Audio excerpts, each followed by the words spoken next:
पुढची महत्त्वाची बातमी आपण पाहूया। सर्व पक्षांना संपून टाका हाच भारतीय जनता पक्षाचा अजेंडा आहे। पक्षाची फोडाफोडी करायची हेच भाजपला जमतं।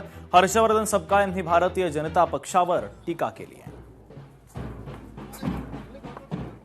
संविधानाची पायमल्ली करायची, ईडी, सीबीआय आदी इत्यादी शासकीय यंत्रणेचा गैरवापर करायचा आणि या देशामधले सर्व जे सरकार आहे ते कब्जात घ्यायचे अशा स्वरूपाचा एक कारस्थान भारतीय जनता पक्षाच्या माध्यमातून सातत्याने भारतामध्ये राबवला जात आहे। याचा अर्थ स्पष्ट आहे की लोकशाही संपून हुकुमशाही आणि तानाशाही त्यांना देशात आणायची आहे। ही तानाशाही आणि हुकुमशाही आणण्याच्या आधीचा हा एक नाट्य आणि हा तमाशा देशात सुरू आहे। पन्नास खोके एकदम ओके हा जो नारा महाराष्ट्रातून बुलंद झाला हा प्रत्येक राज्यात कुठेतरी करण्याचं काम हे सुरू आहे।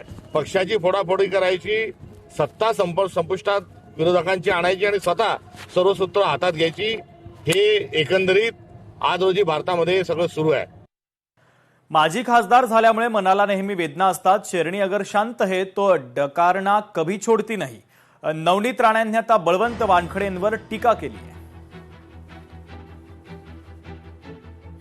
आज ज्या फ्लायओव्हरचं आपण उद्घाटन करत आहे, मी कधी शासकीय कार्यक्रमाला मंचावर कधी येत नसतो।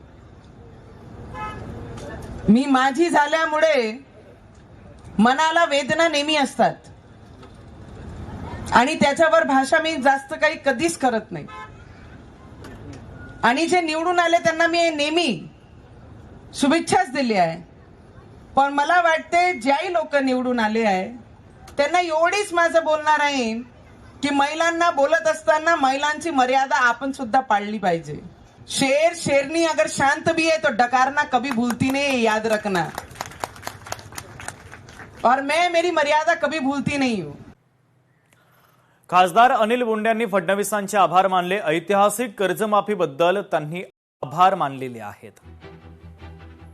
उद्धव ठाकरेंना कर्जमाफी केली, घाईघाईत केली, पण त्यानं म्हटलं तर नियमित कर्ज भरणाऱ्याला 50,000 देऊ, शेवटपर्यंत दिले नाही। मग पुन्हा देवेंद्रजी फडणवीस आले, त्यांनी नियमित असणाऱ्याला 50,000 दिले आणि आता जी कर्जमाफी केली त्याच्यामध्ये 2 लाखापर्यंतची कर्जमाफी आहेच, पण ज्याचं 4 लाख कर्ज असत, 5 लाख कर्ज असत, त्याचं वन टाइम सेटलमेंट सुद्धा केल्या जाणार आहे।